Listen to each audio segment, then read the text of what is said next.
जय श्री कृष्णा। राधे राधे। श्री हरिदास। आज हम वैशाख मास मातम्य के चौथे अध्याय का श्रवण करेंगे। नारद जी ने कहा, हे राजन, जिस प्रकार दूध से दही और दही से घी श्रेष्ठ होता है, उसी तरह कार्तिक मास से माघ और माघ से वैशाख मास सर्वश्रेष्ठ है। इस मास में दान करना बरगद के बीज की तरह बढ़ता है। मेष की संक्रांति में भगवान का ध्यान करके स्नान करे, फिर भगवान की प्रार्थना करते हुए यह कहे, हे देव, मैं वैशाख मास में प्रातःकाल स्नान करने की कामना करता हूँ, आप इसे निर्विघ्न संपूर्ण कीजिए। हे प्रभु, मेरा अर्घ्य ग्रहण कीजिए। फिर वस्त्र धारण कर श्री विष्णु का फूलों से पूजन करे तथा वैशाख मास का मातम्य सुने।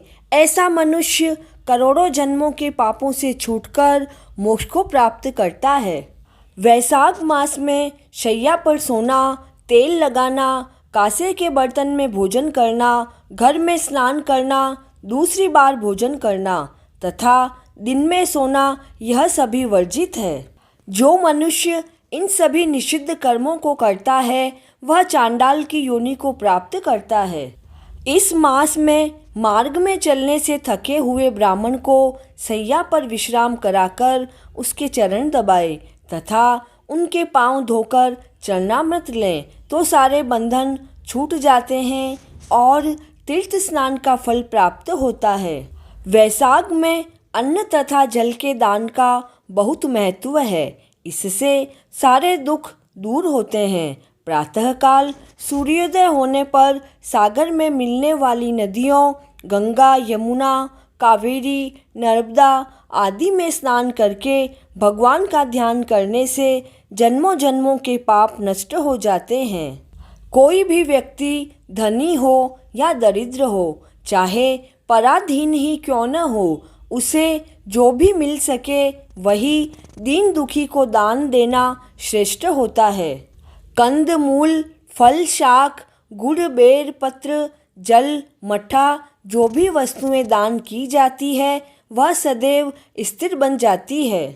दान ना करने से गरीबी आती है, गरीबी में पाप बढ़ते हैं और पाप बढ़ने से नरक मिलता है। अतः दान करना अति आवश्यक माना जाता है।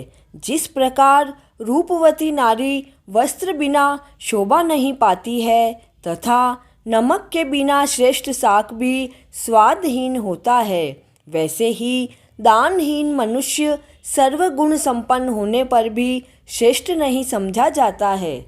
उसी तरह वैशाख मास में स्नान दान न करने वाले मनुष्य के किए हुए सारे कर्म व्यर्थ सिद्ध होते हैं। वैशाख मास में की गई तीर्थ यात्रा तथा इस मास में किए गए यज्ञ, तप आदि का फल सर्वाधिक होता है। इस मास के देवता मधुसूदन का जो मनुष्य पूजन नहीं करता है, वह सूकर की योनि में जाता है। जो मनुष्य भगवान की पूजा अर्चना करता है, वह पृथ्वी का पालक बन अनेकों जन्मों तक सुख भोगता है और अपने कुटुंब सहित मुक्ति को प्राप्त करता है। वैशाख मास मातम्य का चौथा अध्याय पूर्ण हुआ। जय श्री कृष्णा।